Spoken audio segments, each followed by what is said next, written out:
welcome to Age of Geek, the podcast. I'm Marlee. And I'm Steph. I'm Collin. I'm Robert.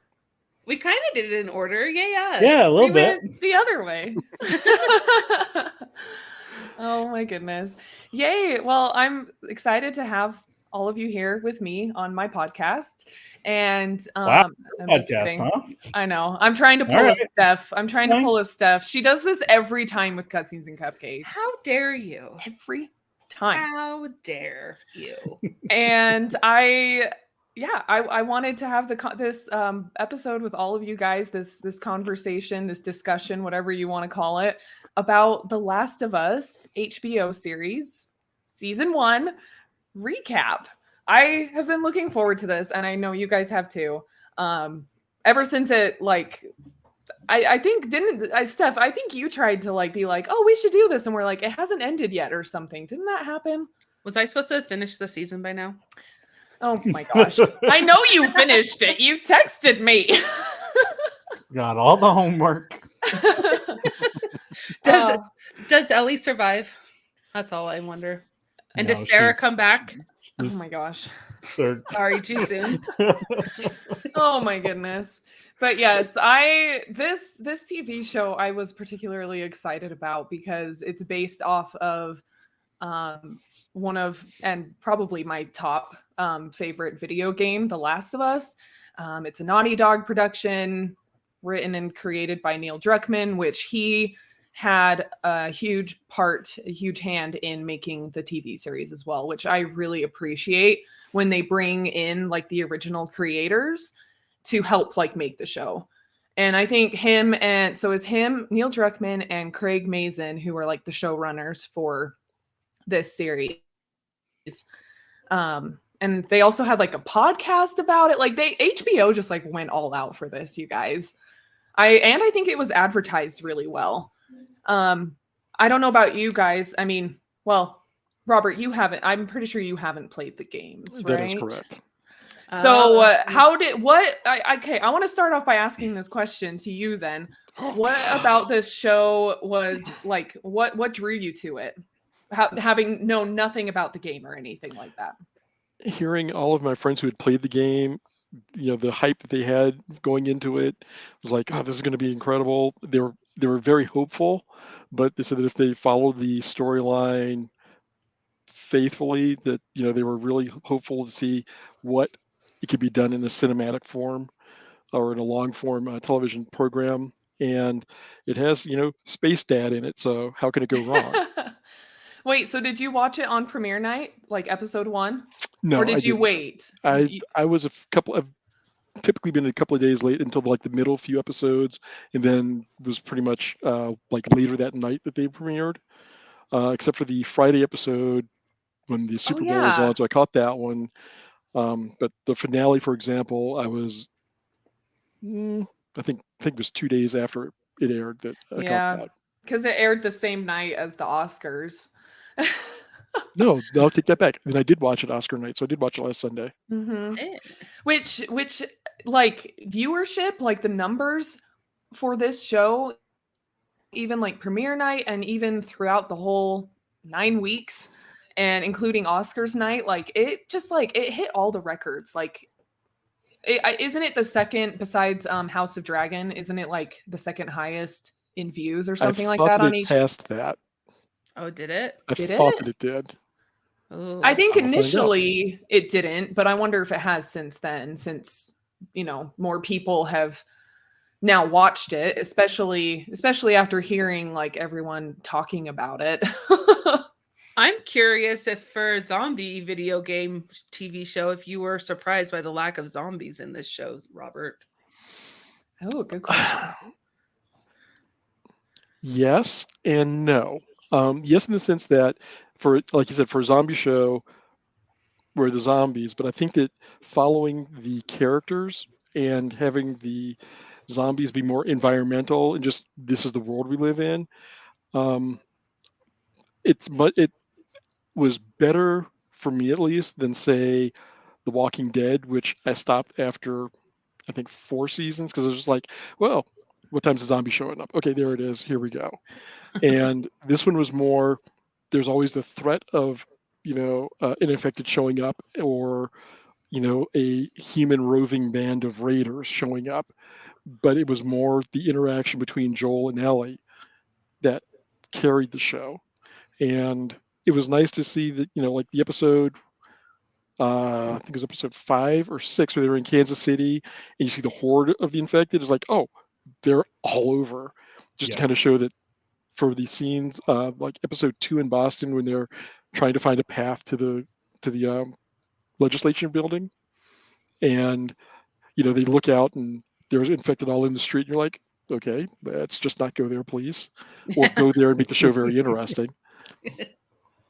But it's interesting to have a show about an infected monster race that you don't see every single minute, and it still works. See, I think they could have done more with the zombies, like even just a little bit more. Or, I mean, sure, we didn't have to have it for every episode, but even just like making sequences like maybe a little bit longer instead of short-lived or anything. Especially like, because when we got to episode 5 with that giant horde that just streamed out of the ground, for one thing, that never happens in the game. They've never done that, where they just, there's just like a huge swarm of them like that. Mm-hmm. However, because we had such like a severe lack of infected up until that point, except for like a small awesome moment in episode 2, I cheered. I was like so happy. I'm like, yes, we finally get them. Like, come on. And it was a really incredible scene, I thought. I wonder if this is the dichotomy of, you've got that to build on, and this is one of those rare pop culture instances that I'm going into at cold. So I have no preconceived notion at all, which is also just kind of weird for me, because that almost never happens. So to go into it and go, oh, this is interesting, and not have the expectation of somebody who played the game, for example, to go, mm-hmm. Well, they didn't do it this way in the game. I consider this better or worse. For me, I enjoyed the fact that it was more of the persistent threat, but not always right in your face. Right. Last year at FanX, we did a panel called "The Humans Were the Monsters All Along," and it didn't go as planned. But that's a different story. That's a different story. This game was one of the main focus, I would say, of that trope, where there is this overall zombie presence. I know that they've clarified they're not zombies, they're infected. I will use it interchangeably. I am sorry. I'm not a purist. I'm fine. I don't care. That's okay. We refer to them as mushroom zombies here, so it's fine. That is accurate. But there's always this threat of being infected, but that's not the horror of this horror game and TV show. The horror is definitely the humans and what happens after. Mm-hmm. What do you do after an apocalypse? What do you do after the world has ended, in this sense? Yeah, it's all about choices and who you want to be, for sure. I honestly, the first sorry, I have a bit of a cold, so I'm trying not to cough in front of you guys, but the first few episodes I really enjoyed. However, I had a hard time seeing where they were going to be going with the show. And one of our friends, you actually met him, Robert. It's our friend Brian, who was on the what episode was that? It was the Blight Superheroes You Should Know show. Yes. Sorry. So I was talking to Brian because he's a huge fan of the games as well. And pretty much like after every episode, we were like texting, being like, what do you think? And early on, him and I were both like, it's hard to see where this show is going to go, because we're so used to like it's being like a journey in the game where you have to get from point A to point B, and there's obstacles along the way. And a lot of those obstacles are nameless, faceless bad guys or infected. And you do a lot of pew, pew, pew, climb over stuff, keep going, and find ammo. There's a lot of dying and looting and finding supplies and ammo and stopping to, check for stuff, or there was you have to no stop and like bandage workbenches yourself. in the TV show. Come on now. Okay, there was one workbench. I think it was in the last episode, and he like walked right past it. And I'm like, Joel, upgrade your gun. I did see in the last episode there was like some some of the rigging, like personal rigging done to it. And I'm like, hey, yeah. But anyway, so I just, like I said, I had a hard time at first because, again, I wanted to see more of that, like, what's the word I'm trying to look for? Like that process. And they had to kind of take it out. But like the more the series went along, the more I kind of forgot I had that feeling initially. You know what I mean? Because it just ended up being like so much more. And we didn't really need that. Because again, like if I want that, I'll just go pop in the game and play it. It's that's the media. That's the different source that that you can do that with. The medium, I mean, not media, medium. But I don't know. It's really interesting though. So I like hearing what everybody thinks, especially you, Robert, where you haven't played the games and you don't have that prior history. The background info. Yeah. Well, should we I think start? they did a good job, like early on, showcasing, like after Tess is gone, and Joe and Ellie come across the cache of items that he hid, and kind of show him like scavenging around there. Yeah, it kind of shows a little bit of the looting and like they give you bits and pieces. Yeah. And I appreciated those. Or even like in episode 2, when he's struggling to reload his gun with more ammo. Yeah. Because you've been there crouched behind a thing as the clicker is trying to find you and you're trying to reload and you're like, Joel, go faster.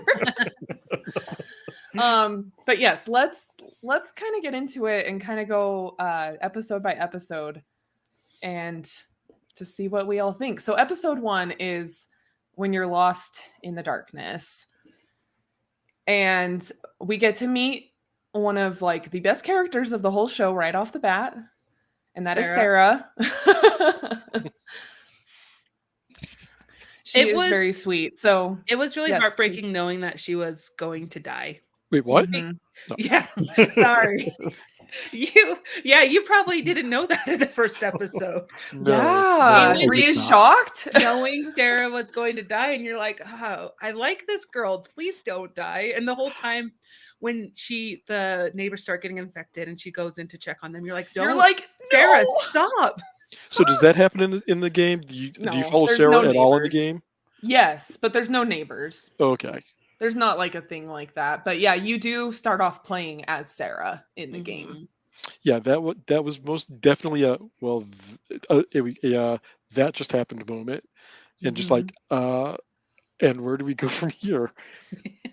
Yeah. Totally unexpected. And I think that it kind of shocks you about this world now where, to compare it to the other one, zombies, Walking Dead. Walking Dead. That one. Where I never really had a sense with, especially like Rick or some of the other protagonists, like they're not going to die. I never had that feeling that is this it? And they did shock us with a couple in that, even in the first season, but this happened in the first 10 minutes or so. It was like, nope, I was completely blindsided by it and was like, I'm curious to see what this does to Joel. And unfortunately, they showed that pretty quickly that Joel just kind of shuts down to a large degree and kind of just do what I've got to do to survive. And you're like, okay, well, that's who he is now. Yeah, and I anyone can see it, but like especially as a parent, you would like put your life in front of your kid at any cost. Yeah, and that was another thing. Yeah, you see it happen, you just like, tears. I knew it was coming, and tears.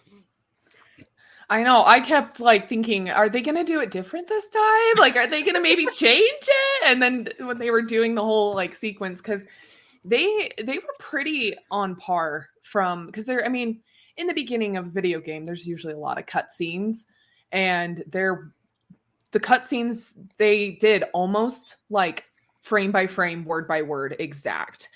And even like the shot, I loved how when they were driving, I shouldn't say like I love these things because it's a sad thing. They're running from their home. They're trying to escape and they don't know what's going to happen, but and it's very sad, but they're in their car and like Sarah's in the back seat and you can see her kind of like looking out a window and like you're seeing kind of things from her perspective, and that's like how it was in the game. Like you're like in the back seat with her watching stuff as they're driving into town, and then they crash and they have to get out and all of that. So that was really cool to see it all play out.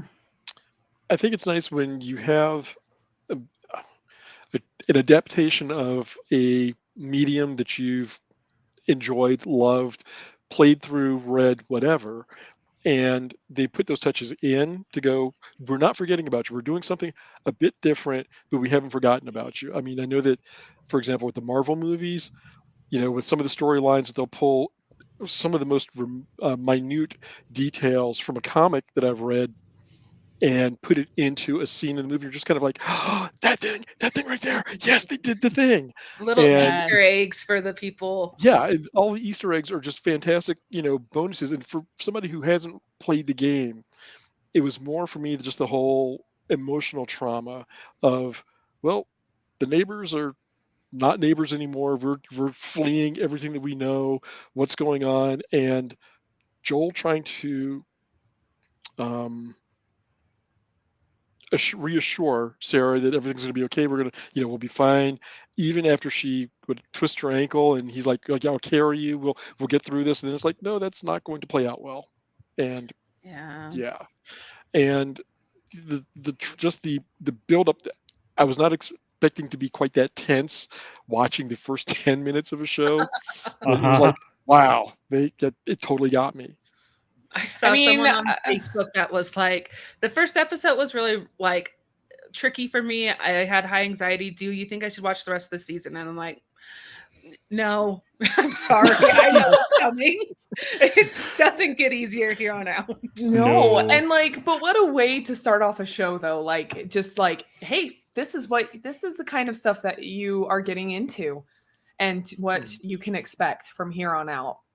And in a way, it kind of maybe helps prepare a little bit to know, like, Robert, no? Did it help you at all? Did you? Well, I mean, that's a pretty hard tone to set right out of the gate. And looking at, actually, I think it did help set the tone in watching and getting to see Joel in the first few minutes of the 20 years later sequence when he's working the mass graves and I'm just doing a job and I'm just here, but there's no expression, after he takes his mask down, no expression, no emotion, just I'm here, I'm doing this, I'm getting through my day. And his interactions with the cop even were just like, we had an agreement, this is what we agreed on, this is going to happen, this is not going to happen. And everything is now it is strictly business. And that you can see directly out of, I've spent 20 years trying to put the ghost of my daughter to rest and then getting saddled with pseudo daughter. I'm sorry, that's not true. Cargo. There you go. Yeah. So, I know the first few scenes of the show are Sarah dying, that kid walking in and being euthanized, and then a faction. This is Adler. Yeah, a faction where they're hanging people for not following the rules, and then this woman getting beat the hell out of. Like, yeah, they're definitely setting a tone. They didn't pull the punch, and I will take the pun on that one. Because it wasn't just physical punches like Tess took. It was emotional, just heart-wrenching gut punches that they put on you. And you're just like, well, I get 8 more episodes of this. Yeah, this is going to be a good time. And it's all the more reason that, like, I'm skipping ahead tiny bit for a second. It's like all the more reason that there's such a contrast between the community of Jackson and Boston's QZ. And they actually touch on that in that HBO podcast. And they're like, yeah, like we wanted to really show like it's such a stark difference and how like life can be in like that type of community and how people can be happy and survive and thrive. Whereas in those like QZs where it's very like, what's the word? I don't know politic terms, you guys. It's not anarchy. Is that kind of? I mean, Well, it wasn't because they're the following QZs certain are not. rules. Yeah, it's like Capital? martial I don't law. know. Martial It's- law, yeah. It's under life under martial law under FEDRA, Mhm. and then you have on the outskirts of society the Fireflies, Mhm. and they're trying to. They are they wouldn't necessarily call themselves anarchists or terrorists. They would call themselves freedom fighters. Yeah, go. And like it- revolutionists. And it's not that they're necessarily wrong, but the structure had been set up with the federal government and the FEDRA as the enacting body. And we see, different aspects, not just between Boston and Jackson, but also in Kansas City to jump ahead again. That's true. And that's the complete opposite side of what happens when the government response isn't followed, isn't taken well, and is overthrown. And it's martial law again, but under the anarchist rule or the freedom fighters rule. Mhm. And it's the extreme of what the Fireflies to me were trying to do. It's like we don't really trust the government, what they've done so far. I mean, they've kept some order, but they've done some really jacked up stuff. But then you get to Kansas City, you're just like, oh, you're those people. Got it. Yeah, exactly. Speaking of our favorite Fireflies, we get introduced to Marlene, played by Merle Dandridge, who is also the voice actress from the TV or from the game. No. So that was so they got the same one, and she even did the motion capture too for Marlene. So I saw that interview like at the very end of that episode, and they were talking to her for a brief moment, and she was just like so happy like that she got to be a part of it and even like play her same role. I thought that was pretty cool. But yes, we get introduced to Marlene, and we also get to meet Ellie, and we're immediately introduced to her as just kind of this grumpy teenager. And we know what's going on, but like you don't really know what's going on. Some of us And had no clue. Why is she handcuffed? And they're testing her to make sure she's not infected, and she's passing all the tests, and she's kind of being a brat to everybody. Yes. I mean, they're not being super great to her, but and coming into a cold, it was like, that's weird. Yeah, you're probably like, this is the girl that we're supposed to like. Yeah. It's like, why are they keeping her holed up and chained up to a radiator and making her count? Yep. Which those seem like really weird tests to do to tell if someone's infected or not. Well, the stabilization test I get. Juggle. Yeah. That one I get because I could see where the motor control being controlled by the fungus would be very jerky because it takes over their brain. The cordyceps feet like goes straight to your brain, and it affects you. Yeah. There, and it lives there, and so yeah, your motor function and even probably your speech as well, and your ability to count. Yeah, no, I thought that was definitely an interesting aspect as well. But yeah, I was so happy when Joel and Tess finally met up with them. I mean, it was a little bit different circumstances, but it got the point from point A to B in a very quick manner, because like in the game, it takes a lot longer to get there, but you're also kind of in tutorial mode a little bit still. It's like one of the first times Joel gets a gun in the game, and you have to learn how to use it. But I was fine that they skipped a lot of that and just went straight to it. then basically Marlene, yeah, she convinces Joel and Tess to help transport Ellie because she's special. And then we get into episode 2. I mean, or I don't know. I guess, is there anything else with episode 1 you guys wanted to cover before we kind of go into 2? Going back to Joel and the cop getting out of the city, Oh, that's true. where he gets, Yeah. he runs into him as they were coming out, and the cop's kind of like, "Hey, what are you doing here? And what are they doing here?" And then Joel has the first reaction moment of responsibility as like a parent, a pseudo parent at this point, when he threatens Ellie, and Joel just goes off and just starts beating down the cop. Just like, okay, is he going to kill him? Yeah. And it's like, okay, nope. And this is a lot of, for me, at least for my interpretation, was a lot of the repressed anger from when Sarah died.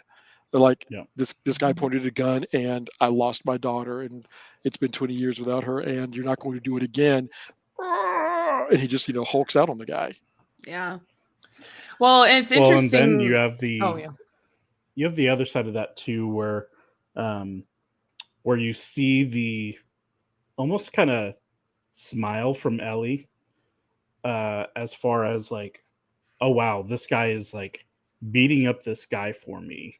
Yeah, he's watching out for me, and you kind of get in that moment that she's a lot different than how everyone else would react in that moment. Well, especially the contrast in the very first episode when Sarah was watching Joel kill the neighbor as the neighbor was running at them. She like freaked out and was like crying and like, what did you do to I don't even remember the neighbor's name. But back to that cop though that he beat up and killed. It is interesting too, and I noticed they did this several times throughout the series. They humanized the enemy. Because in the game, that was just some guard that he just killed, that you just through stealth, and you just need to get past him in order to keep going. And like the whole thing with them like getting caught by the guard and like testing to see if they're infected, and then they even test Ellie, and then she like knocks it out of their hand and all of that, and then they later see that she was marked as infected, and then Tess freaks out.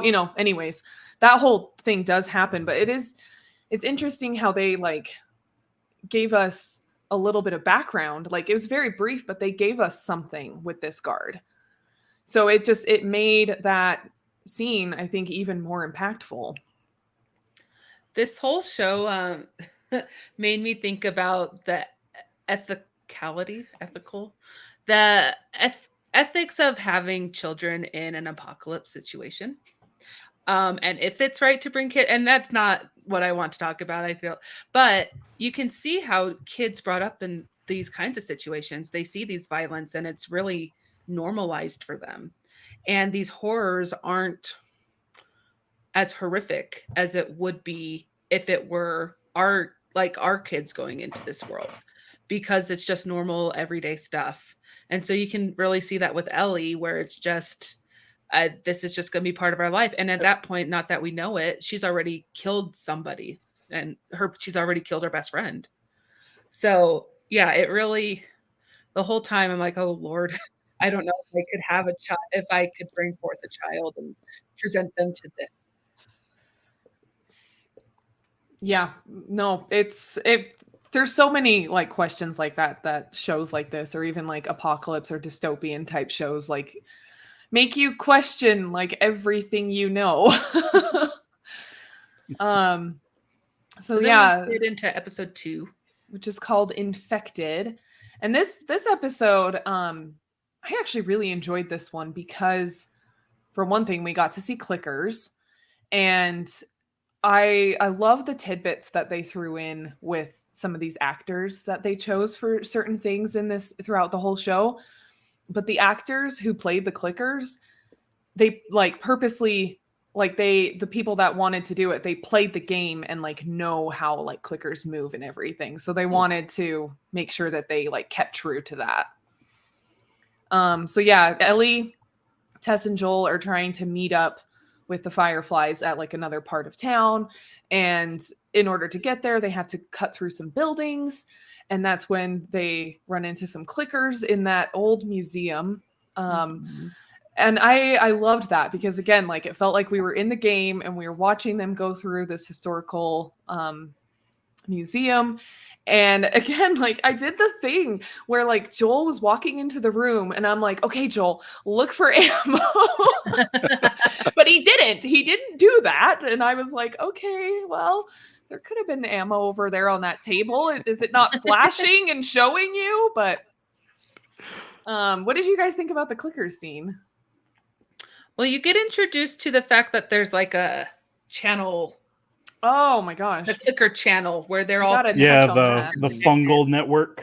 which isn't Yes. necessarily isn't in the game. Mm-mm. But I don't feel like it. I feel like it was a fine additive. It kind of adds a little bit of like your never safeness to the situation.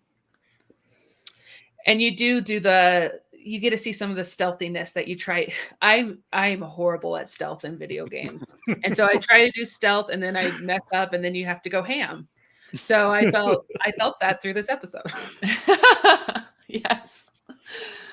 Oh my goodness. I enjoyed learning about the fungal network, and touch one here and one a mile away will find out where you are or that something happened. I thought that was a neat touch for something that for all of my other previous infected, zombie, rage infected things, just like you make the noise and they all know where you are. So it's not even that, it's you touch the wrong thing and this now means your entire world is a dangerous place to exist, because if you are going through blindly and don't know what not to touch or where not to go, you could be 5 minutes from a horde just swarming you and attacking. Like that was fascinating to me. Mm-hmm. I definitely think it was an interesting change up with how that all was, because it was supposed to be like spores in the air, and they had to wear like gas masks and everything. But Ellie didn't have to wear a gas mask, but she did for appearances. But then you'd have to cover up Joel's pretty face. Yep. I think You've already got a show that does that, so I mean, you can't do that every show. I know, right? I think that is like they're not going to admit it, but I think that is the reason why they chose to change it. Because they can't cover their faces. Also in this episode, we find out that Tess and Joel don't necessarily have the relationship Tess wants from Joel, which I think is interesting. Yeah. It just really shows how shut off Joel is to people, where he's living with this woman, but it isn't. It's still, there's still walls up for him. And I would say it's not even the relationship that Tess wanted. It's the one that I just kind of assumed from what little we saw of them in episode 1 and up to that point where she's calling him out, like, I know you don't feel the same way. And I was like, oh, well, I guess he might not, because ... But it was not what I expected from two people who seem to have a life together, more so than just a life or a companionship of convenience, basically. Yeah. Mm-hmm. And I mean, it makes sense knowing that like he lost something so close to him and he's used to just losing everything around him, that it's not worth it to him to relive those traumas again and again. To open his heart. He's gotta put that border around to protect himself. Mm-hmm. And find Tommy. Mm-hmm. I mean, Another person who's disappeared on him. Because that dang girl decided to cut off his communication to the world. Okay, we'll get there. But yes, they I think they did a really good job, showing Tess and Joel's relationship, and so much so that again, we had another shocking character death that I'm sure, Robert, again, you were not expecting. No. Mm-hmm. No. It was like, well, I guess we're keep this, knock her off the scorecard. All right. Well, there we go. This episode had my least favorite thing of the entire series. Oh no, I don't want to talk about that. We have to talk about the zombie kiss. Oh, It's not the quadriceps coming out of the mouth and connecting with someone else's quadriceps did not happen in the game. I just don't get why, like. Okay, I do understand. When a mama quadriceps and a daddy quadriceps. No. Yeah. But why is the infected just like, oh, I'm gonna get up on this? I think it's meant to show a couple things. That there's different kind of infected, because you have the runners who are going crazy. You have these types that are more just like ramblers walking in. They're not quite as crazy, I guess, and for lack of a better word.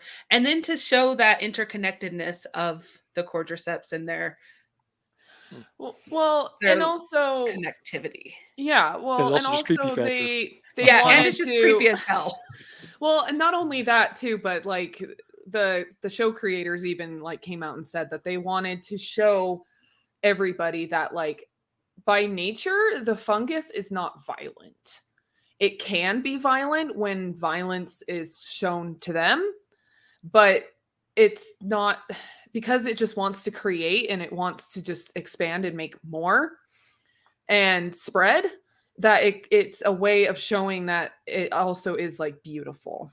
I don't agree with it, but that's what they said. That's why they made it that way. If an uninfected walked right through without violence, they would it recognized the it recognized the infection already in her, and she wasn't acting violent. She was just standing there, and so that's why he just walked up to her calmly like that. So that I don't agree with it. I don't like it, but that's what it is. That makes me think of I just had the name of it. I Am Legend, the original I Am Legend with Vincent Price. I haven't seen that one. No, I'm sorry, Last Man on Earth, which is the original version of I Am Legend with Vincent Price, which is a lot closer to the actual storyline than the Will Smith version was. But the creatures in that were in a similar way to the way the cordyceps took over in Last of Us. The infected in Last Man on Earth were becoming the new dominant species on Earth, and Vincent Price's character was fighting it the best he could, and they're just like we are the new thing. And they were not all, unlike the Will Smith version where they see you die because they're going to run after you, chase you to death, beat down your door. These were just they'd be like slow zombies, I guess would be the easiest way to describe it, but they were also very coherent. So they were not just like shambling monsters. These were actually thinking, living beings that were rational and like, this is why we were doing this. We are the new generation. Get with the program or get busy dying. Interesting.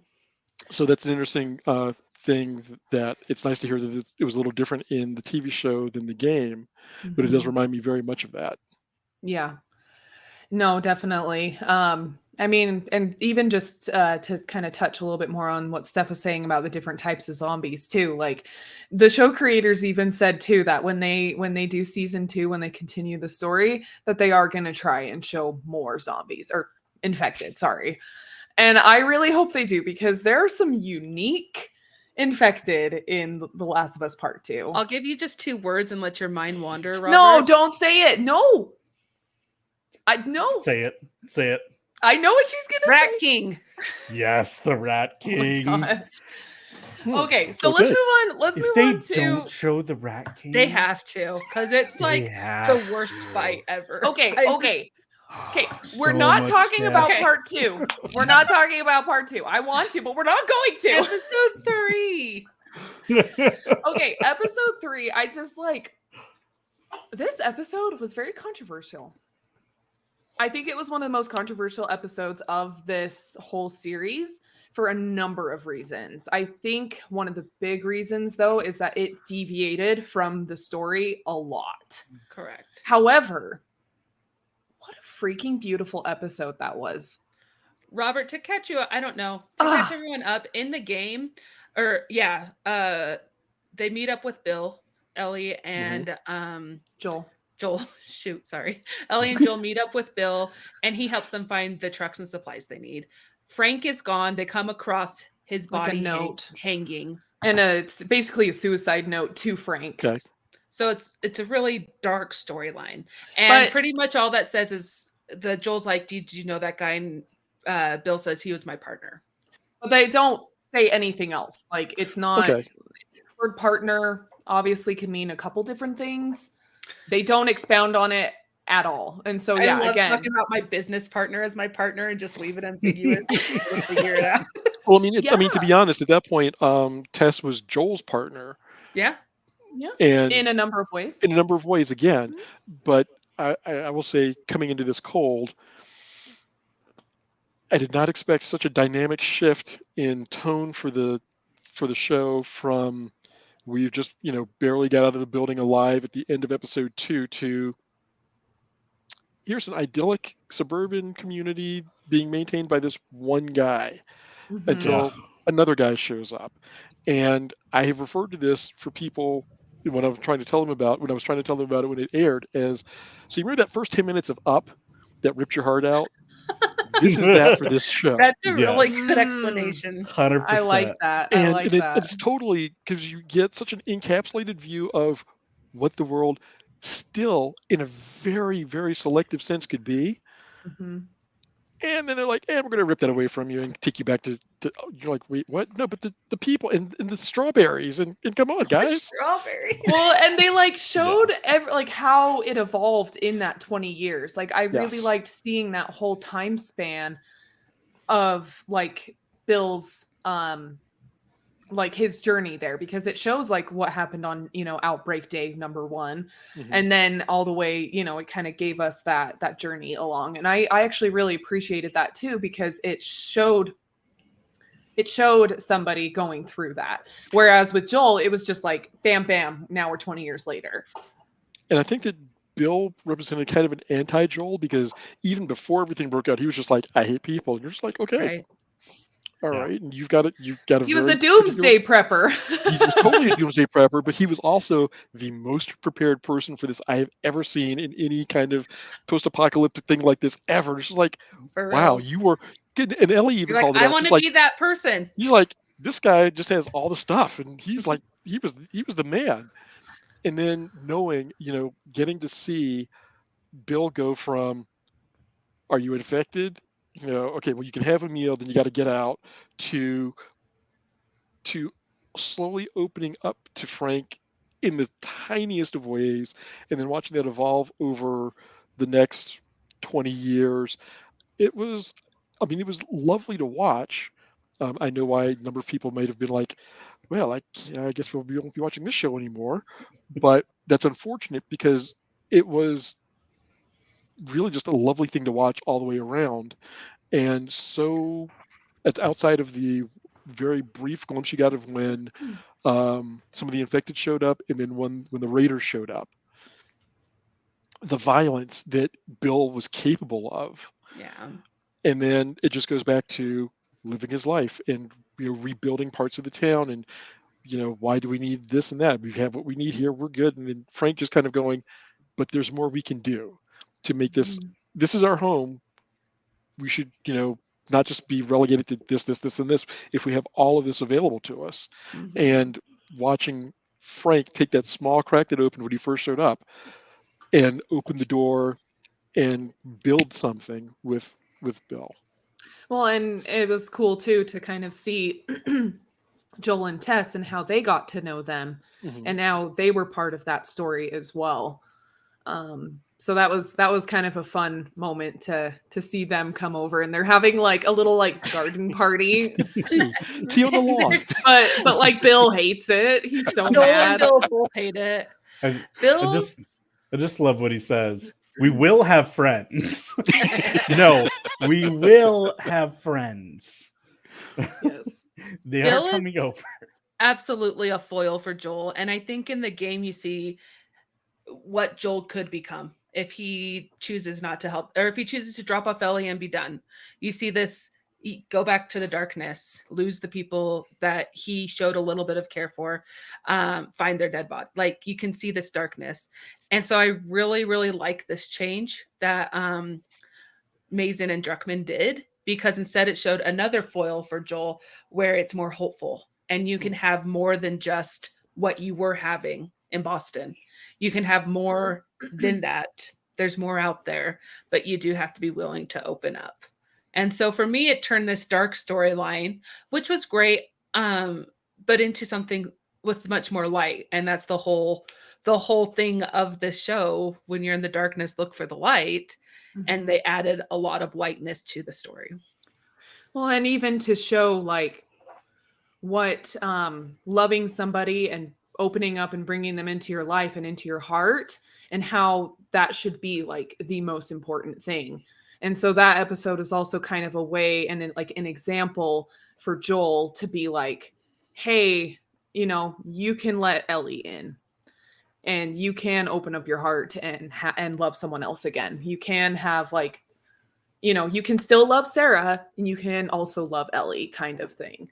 And so I thought that was definitely an interesting aspect, especially where they changed it, where Bill was, you know, he had chosen to end his life to die with Frank, so that way they could die together happy, which was just very like sad and also very happy at the same time. And then for Joel then to come meet up with them. Like, so that was kind of an interesting thing. It's like, no, I wanted to see that like interaction. I wanted to see Bill and Joel meet up again. I wanted to see Bill meet Ellie. But I guess, you know, just to make it a little bit more impactful and make a little bit better story, they decided to change it and have Bill and Frank's story end together. It was also, for me, an interesting breather, like a timeout from, you just had had Joel and Ellie escape the infected at the building where they were going to meet the Fireflies, and lose Tess at the same time, and then all of a sudden you get something that is serene and calm and different, and then you get Kansas City. Yeah. And that it was like interlude. That's the word I'm looking for. It was an interesting little interlude of like an oasis of calm in a violent, dark world. And Nick Offerman and Murray Bartlett were brilliant. Amazing. Fantastic. I didn't recognize it but Murray Bartlett has been in quite a bit. He just did White Lotus. I didn't realize that until like way after the fact. I was like, wait a second. Yeah. So, and then Nick Offerman is just Nick Offerman. Yeah. So they chose such great people. And I definitely, when they chose Nick Offerman to play Bill, I'm like, I'm excited. I don't know how, and he just pulled it off so well. It was such a good episode. Again, tears. Oh, definitely. It was definitely like an unexpected emotional episode as well. Like, again, the whole time I was sitting there, like, just totally like entranced, because it was very well told in like an hour and a half. And then like it ends and then you're like, wait a second. Like, what about, Joel and Ellie? And like, I don't know. It was just very unexpected, but the more and more I've like sat on it and thought about it, the more I'm like, you know what? I'm fine with what they did. At first I was like, blah. One review, something I just came across in one of the reviews for this, was a supremely effective portrayal of the concept that without love, living is merely surviving. And that is a perfect expression of Joel is surviving. He has become a survivor, whereas Bill and Frank lived and they had beauty in their lives. And it was really also one of the small touches, seeing Frank paint pictures of Bill as the relationship went on until he couldn't paint anymore. And his last painting of Bill, that was just very abstract because it was all he could do. Right. But it was still his expression of, I love this man. This is what I'm doing, as an expression of it. I think that's probably also why they chose to have Bill die with Frank, is because as a doomsday prepper, your number one thing is survival. Mm-hmm. Getting all the stuff you need to survive. And then Bill, with the help of Frank, realizes that that's not all there is to life. That he gets to do this in his own terms. And so, yeah, I was so sad that they died, but also so happy that they could do it together. And what kind of life would have Bill had post Frank? Going back to who he was before then, or Could he even at that point? Yeah. Yeah, definitely. I think we can all agree that this episode was not what we expected, but ended up being just tug on your heartstrings for sure. Yeah. Oh yeah. I know everyone that I've talked to, like, they're just like, what?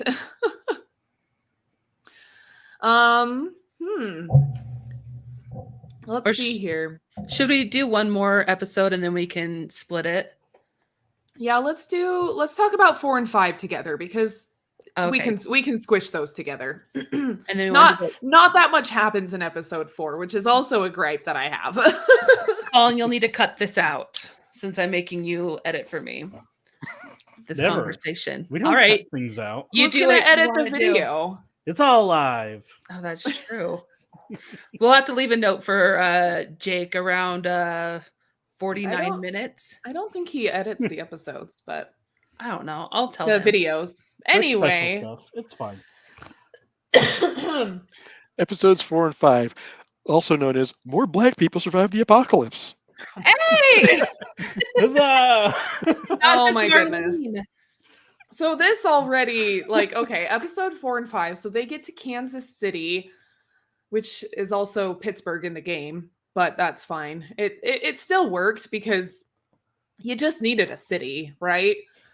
But again, they did this thing where they humanized the enemies. And I thought that was such an interesting feature because, like, Kathleen, who the crap is Kathleen? She's a made-up character. I'm obsessed with Kathleen.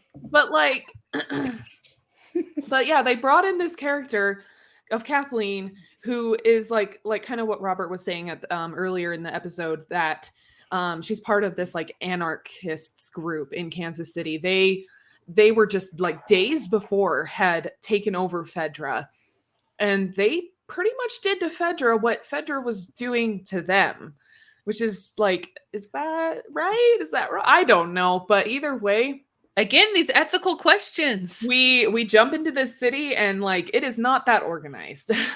It was interesting though, because it was organized enough when they got in there, because everything was quiet as they were approaching Kansas City. That's true. And then they get in and they're driving a little further in and they're being herded is the thing. That is true. And if you look at how, they're like, well, if we go in here, we can see what's in the city. There were very definite paths that they were being, herded into that kill zone, that kill box. Yeah. Mm-hmm. And so it's like, Fedra had their version of order, and Kathleen and her crew had their version of order, and ne'er the tween should meet. But you get in there and then it's like, oh, it's game on, and Joel recognizes a little too late what's happening. Right.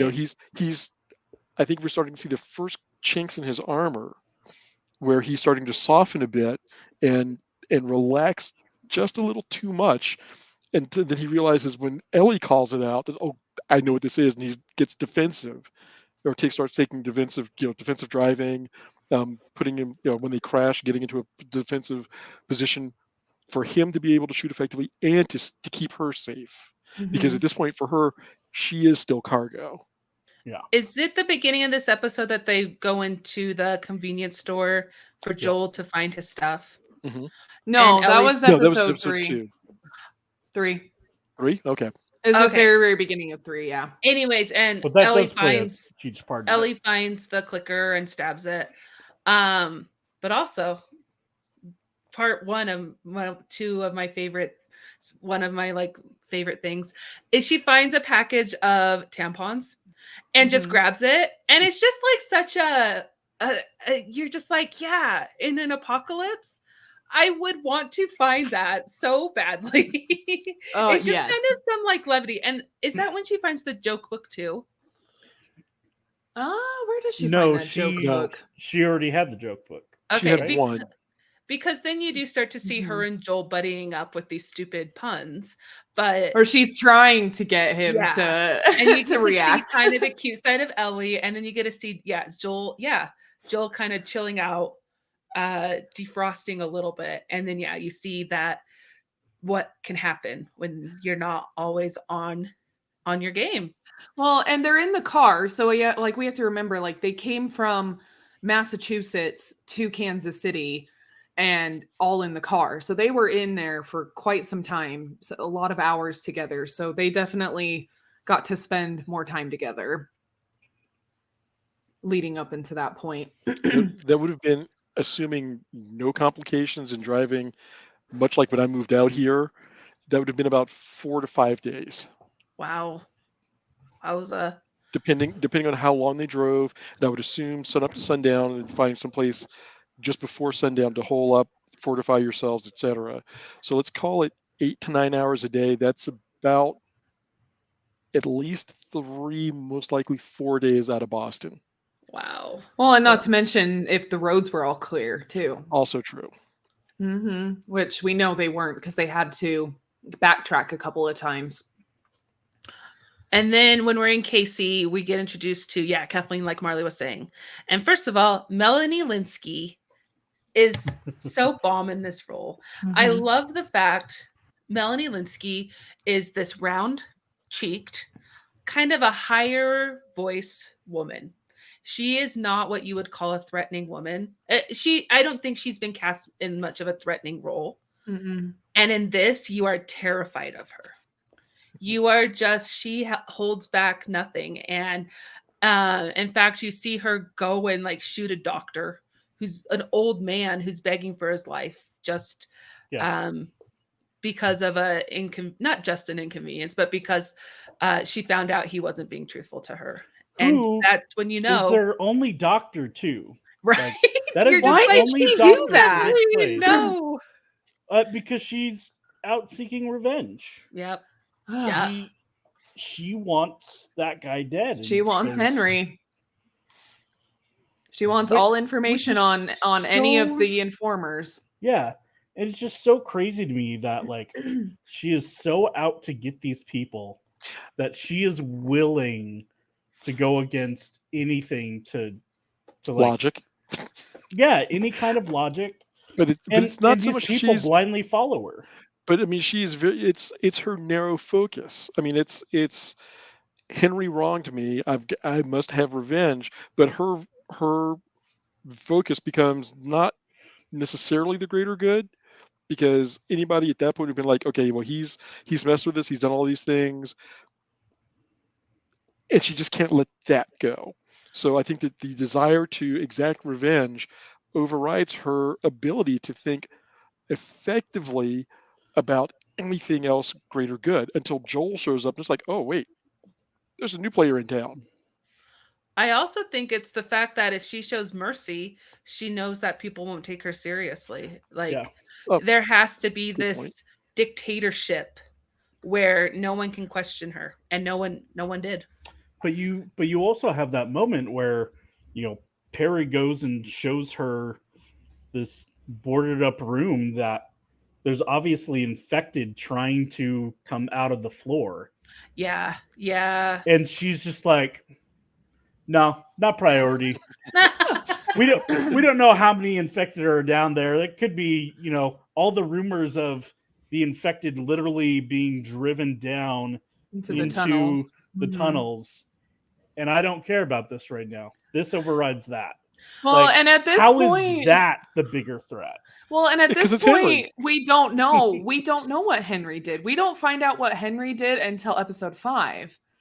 So in episode 4, the whole time we're just like, why is Kathleen being this way? Like, obviously she's mad at someone and trying to find him, but like we don't really know why. I also think it introduces, you're talking about she killed the doctor.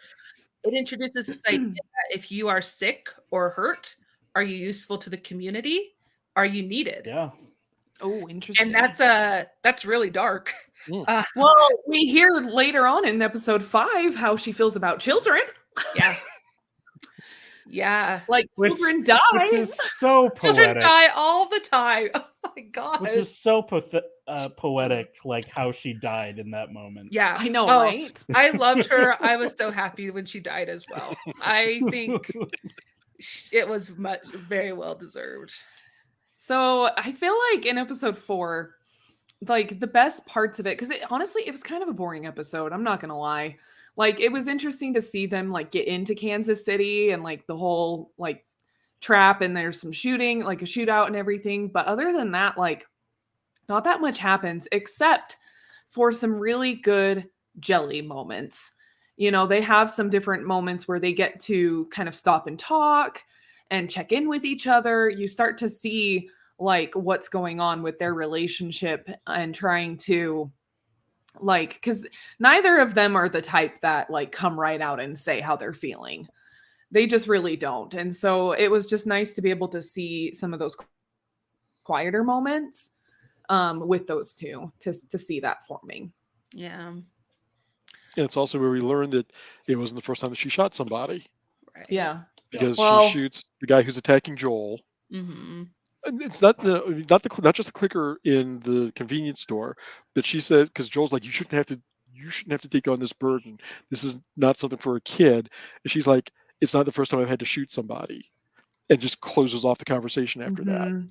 Well, and like those of us who've played, because the whole thing with Ellie and Riley and what happened before and how she got bit is actually a DLC of the game that they released like a year after the game. And so That's why I was confused, because I was like, When I you don't didn't remember did this. you not play the Yeah. DLC? Mm-mm. Oh my gosh, the DLC is so good. Okay, so yeah, there's like this whole other thing. We'll get there eventually when we get to that episode, but like yeah, so like knowing those of us who like have played the DLC and know the story of how Ellie got bit and what happened, how she got infected in the first place, and so hearing her like kind of say that comment like, no, this isn't the first time I've had to shoot someone, and then just immediately cut off, I knew right there what she was talking about. But it was still like, are you going to say more? Like, when are we going to get to do more of this? But you can just tell like she's not ready yet. Well, and it's this kind of like vision. I don't know if that's the word I'm looking for, but of Joel being like, you shouldn't have to do this. This isn't for children. And Ellie being like, but this is my world. This is the world I'm living. Like, I might need to know this. You can't always be there to protect me. Let me help you. Which is kind of touching, because you do see some of that like fatherliness coming out of Joel, and Ellie also being like, I can help. Let me help. Yeah. She'd always wanted to help, and Joel was always trying to keep her.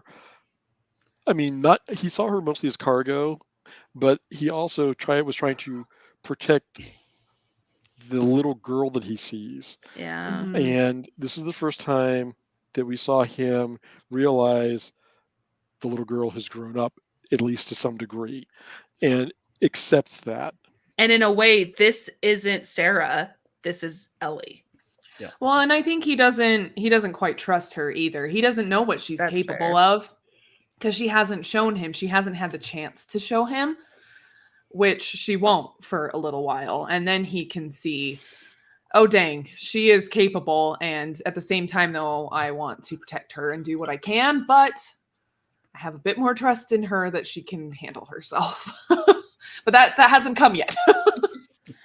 Do we get introduced to Sam and Henry at the end of season or episode 4? Yes. Episode 4. Yeah, because they Joel and Ellie find a place to hole up for the night. Oh, yes. And then they get woken up because Sam and Henry snuck in and then have them at gunpoint. And then the episode ends. Okay, so it's really cute. You see, I guess it isn't so cute, but you see Sam pointing the gun, and he has the red across his eyes. And at first you kind of feel like, well, maybe it's kind of like a nod to like war paint, or just like a way you don't like, you just kind of think it's a child like kid thing. or camouflage or something like that. And then you start to see their story, see the superheroes drawn, and you do realize that it's the superhero, and you're just like, oh my God. Yeah, it's his little mask. It's cute. Yeah, As so then pointing we the gun at a living being human. Yes, we get introduced to Henry and Sam, who are brothers, and they are trying to get out of the city, and so are Joel and Ellie, and they're like, okay, let's get out of the city together and avoid all these people who are trying to kill us. But at the same time, Joel is like, I don't totally trust you. But then you see Ellie and Sam over there, like, having fun and joking Like being around. children? Being Yeah. kids, yes. Mhm. Yep. Oh, yeah, especially when they eventually go down into the tunnels and they find that abandoned settlement that was Daycare down there. kind of thing. Yeah. Yeah. It was a daycare. full-on settlement, and they first walked into like the daycare kind of area. So they I just lost my train of thought. Oh, and even they have like a moment to kind of like they play soccer and they like joke around and like look at comic books together. And so that's really that's really when they mostly sweet. bonded, was when they both realized they both like the same comic book. Yep. Endure and survive. Yeah. In the game, just so you know, Sam isn't deaf, which is kind of an interesting thing. And even like Neil Druckmann was like, this was something so simple. Why didn't I think of that when I was making this game? Because it really just did. It added another layer to the character, but also add another layer of dependency of Sam on Henry and Henry needing to protect Sam. Like it just deepens that bond. That's fascinating. Yeah. Yeah, you get to see these brothers and what a brother will do for the other for his younger brother.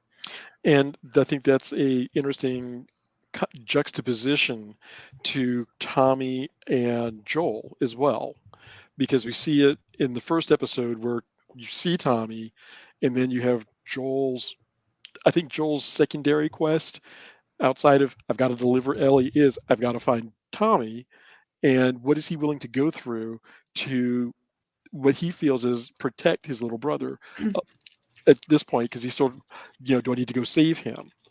So I thought that the contrast of Henry and Sam and Joel and Tommy in that way was really interesting to look at.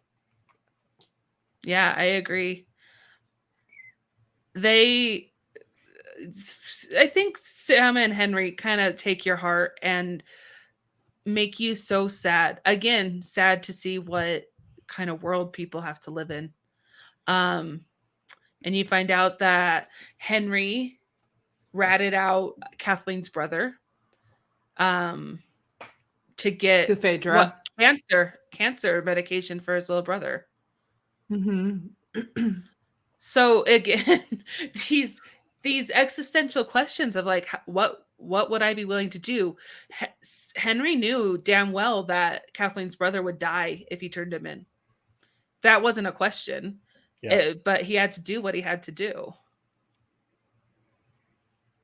Again, you see that like choice that someone makes for someone they love in order to save them and to protect them.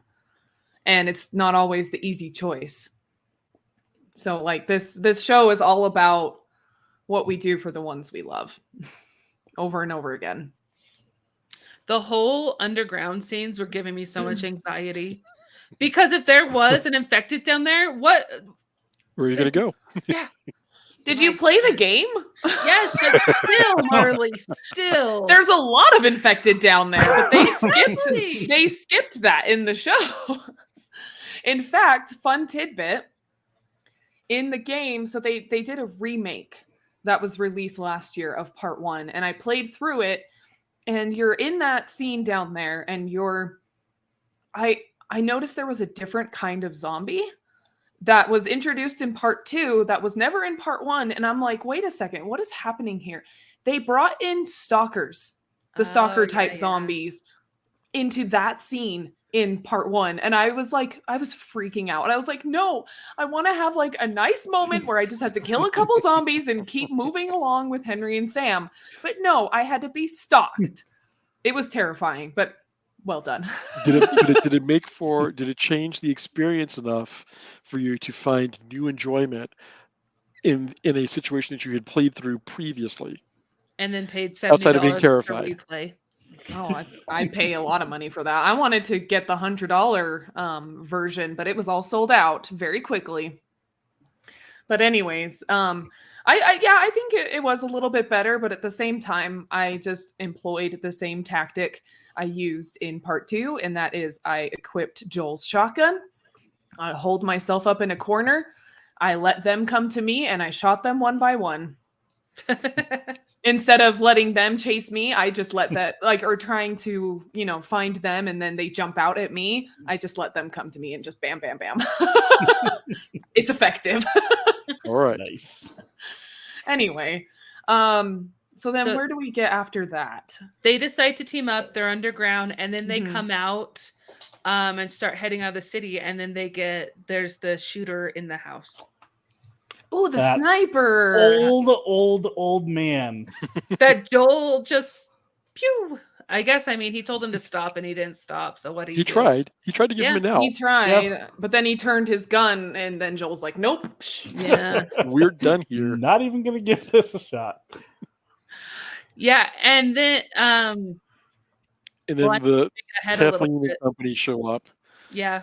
Bring And up, all the from the rear. zombies burst through the ground. Well, no, because Kathleen's troops start chasing Henry, Sam, and Ellie towards the house.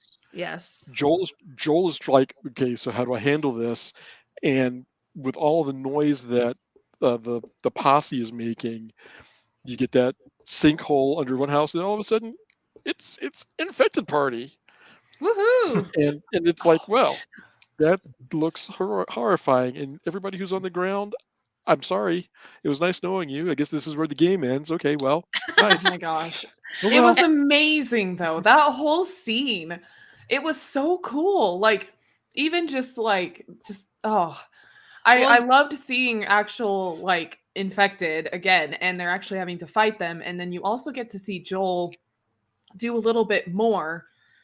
He was being a sniper up there, and he was showing also some of his skill set, which we just hadn't really gotten that much in the game. In the show. And so it was kind of nice to see that side of Joel a little bit more in the TV show.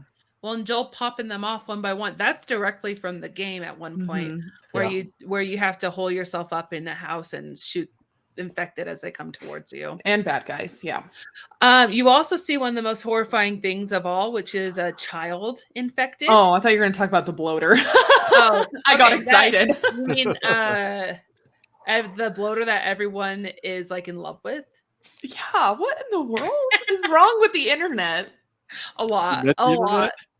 The internet's in love. Oh, they think he is fine. Like daddy fine. Wow. Yep. Tonight I learned. Yeah. But yes, the child clicker, the contortionist. Holy crap, that was terrifying. Yeah. And that's who eventually kills Kathleen, and it just all comes full circle, and you're so like, beautiful. Yes. Yeah, as soon Children as you see her just like crawling through the window, I was like, nope. Yeah. Nope. Like, I know this isn't gonna end here, but like, oh my goodness, why is this creepy thing coming at like? Well, and I yelled at the TV, she shouldn't be moving like that. Oh my gosh. Man. It's a great scene for the infected, and they win that scene. Yeah. Well, and the bloater is much more powerful in this than the video game. Well, because we never see him die. We don't ever see him being taken down. It's and by this point in the game, we've taken out like 4 or 5. Yeah. And like you're literally like pelting this bloater, and he's not taking any damage. Like he's not even slowing down. It's a combination of Molotov cocktails and shotgun shells. That's how you take a bloater down. Did we mention that Perry, the character, is played by the guy who voices Tommy in the game? Oh yeah. Oh, I don't think I knew that. Yeah. Oh yeah. So yeah, he voices Tommy. So that was fun that they got that voice actor inserted as well. But he got ripped in half by the bloater. Which you were fine with. We're all fine with that. Yeah. Now I don't know. I kind of liked Perry. Like I would have liked him more if he would have killed Kathleen and taken over. Oh, but you know, or like a puppy. They shot all those people that she was holding hostage for her. Yeah, that is true. And he's like, shouldn't we like not? And she's like, no, listen to me, puppy. Yeah. And call me ma'am. Well, and it's in that moment where there is a scuffle between some infected and Henry, Sam, and Ellie. And Sam, we find out, gets bit. But we don't know that at that point. So they escape. The four of them, they get away. They hole up in a house for the night. And Ellie and Sam have like this really, really nice conversation. So adorable. I love it. And they're just like talking about like, you know, just real things, you know, and he even asks her like, what are you most afraid of? Because you never seem to be afraid. And she's like, oh no, I am scared. And she's like, I'm scared of ending up alone. Which just is some foreshadowing. But at the same time, like, it's also just like really really just like hits you right here, especially for what comes next. But to hold on to that for just a second, to look at, it's the first time we've actually seen Ellie relating to somebody her age. Mm-hmm. So her walls are down because she doesn't have to defend herself against an adult. That's true. Yeah. And Sam, for the first time, has somebody who's not just his brother to engage with, and that he started clicking with on just a multiple levels of, we have these common interests and we're more or less the same age or around the same age. And it was interesting to see them come out of their respective shells and just be kids for the moments in the underground and the moments in the hotel where they're just being kids. And then it segues into that conversation where Sam lets Ellie know in uncertain terms that he's scared of what the world is around him, what's going on, and what he's becoming. It's super heartbreaking knowing where Ellie comes from. She doesn't have parents that took care of her. We don't know it then, but she had to kill her best friend.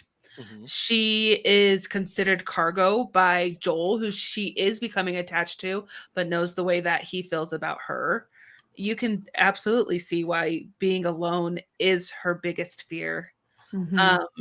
And at this point too, they've kind of decided that Henry and Sam are going to be going forward with them. So it is, like you said, Robert, a way where she finally can like let down some walls and just connect with this kid as a kid and be like, hey, we're going to be buddies for a little bit. Like, thank goodness I have someone else to be on my side. Well, and he asks that question too that definitely pulls at your heartstrings again, is he asks like, do you think you're still you inside when you, like, if you get infected? And you're just like, oh no. My gosh. And it gets you. It really does. And especially because then, they cut to, they like go to sleep. No. Before that, so he does that. And so that's when Ellie shows him her arm and she says, my blood is medicine, and cuts herself. And like, I'm going to save you. Yeah. So you get this scene of her not understanding what has to happen for, in terms of medically to make this work. Just like, my blood is medicine. Here we go. And then she just wants to try anything. Yeah. And then we get to the scene of the next morning. Right. And she wakes up and he's just not responsive and he's just sitting there on his bed. It looks like he's just staring out at the sunlight. And I'm like, and not knowing where this was going, I'm like, oh, maybe this actually worked. And then you get no, that did not. Oh, ouch. I think it also gives you a little foreshadow because they're going to Salt Lake City to find a doctor. Ellie just thinks it will be her blood in a way. And I think we know that that's not the case. know that it won't. I did. Oh yeah, I would admit to being naive on them, just like, oh, okay, well they'll go and they'll draw some blood and they'll do some yeah. tests and They'll figure it out, Yeah. they'll and science it. It'll be okay. Science it. I think in a way that when you get to the end of this series, sorry to jump forward to the end of the season, but when she's asking Joel the truth, like if he's telling the truth about what happened in Salt Lake, she's going to turn back to this moment and be like, it's not my blood. Yeah. So anyways, just a little foreshadow for what's coming up. Henry and Sam, it's one of the most heartbreaking things. You know what's going to happen, or I knew it was going to happen. I didn't. I was disappointed. Oh my gosh. Yeah. So there's another couple of characters that just right off the bat were gone. So I bet you were in shock as well, just knowing like, Well- oh my gosh, is everyone they meet gonna die? Well, it was even more than that, because it was like I said, you wake up, or they cut back to Sam and Ellie in the room, and Sam's just sitting on the bed looking out the window. I'm like, oh, there's hope. And then they just go, nope, no hope for you, no hope for you. Yep.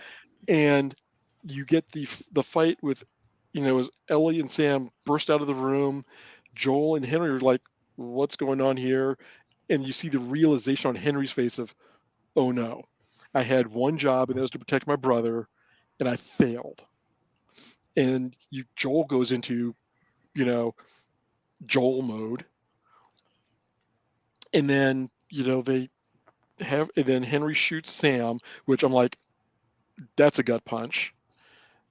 And then the look of loss, frustration, confusion, and all of the emotions that swirl around that for Henry of, but, and his inability to process that. And then it all comes together, and he's like, there's only one thing I can do. And you're just like, no. Wow. That Yep. happened too. Yep. It was, for those of us who hadn't played the game, it was I didn't see either of those. I held out the hope that they would make it and that they'd have traveling buddies for a while. And much like Charlie Brown getting the football ripped out from in front of him, he's like, nope, that's not going to happen.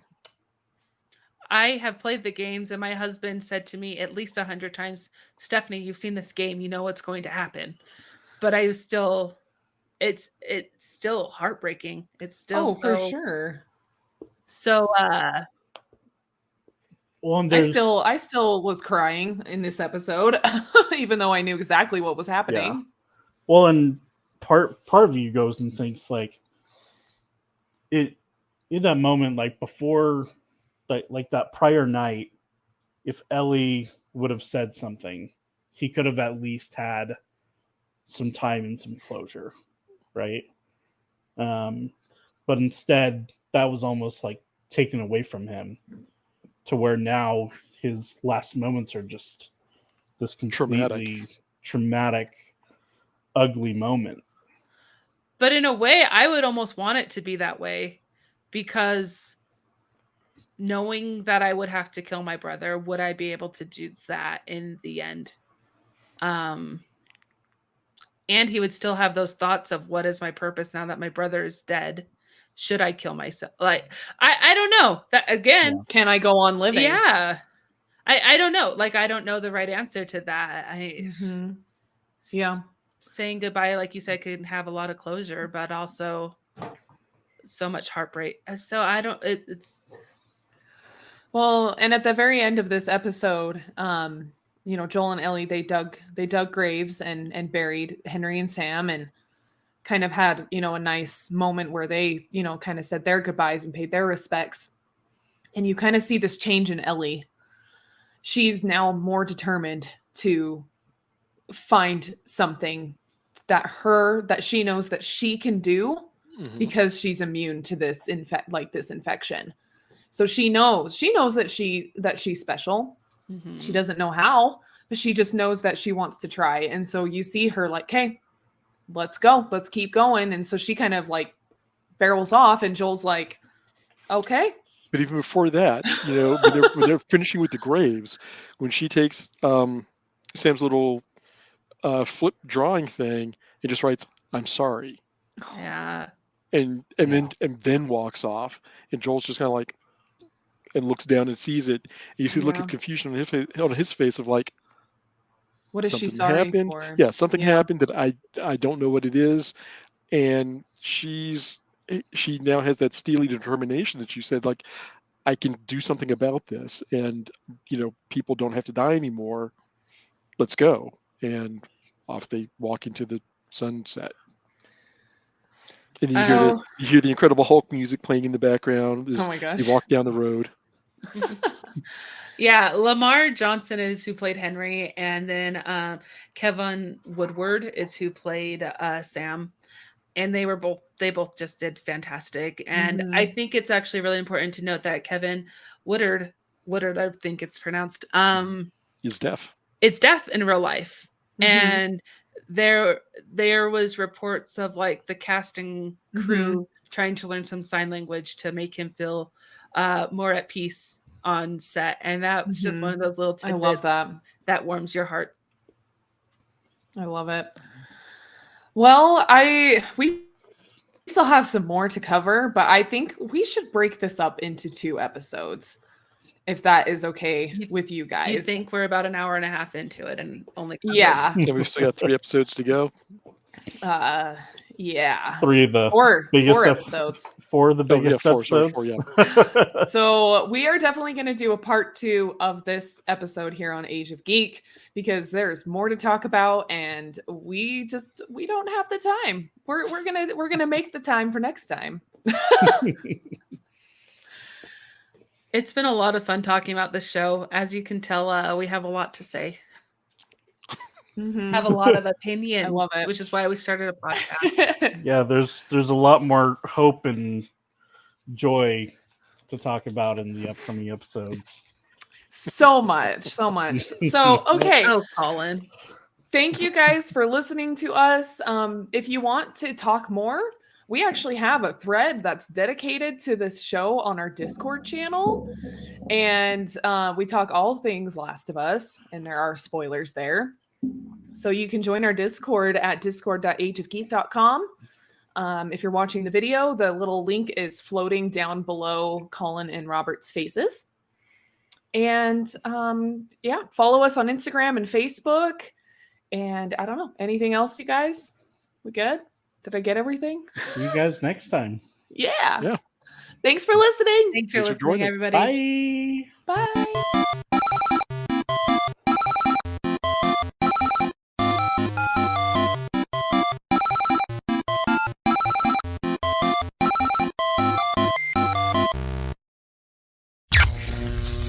This has been an Age of Geek media production.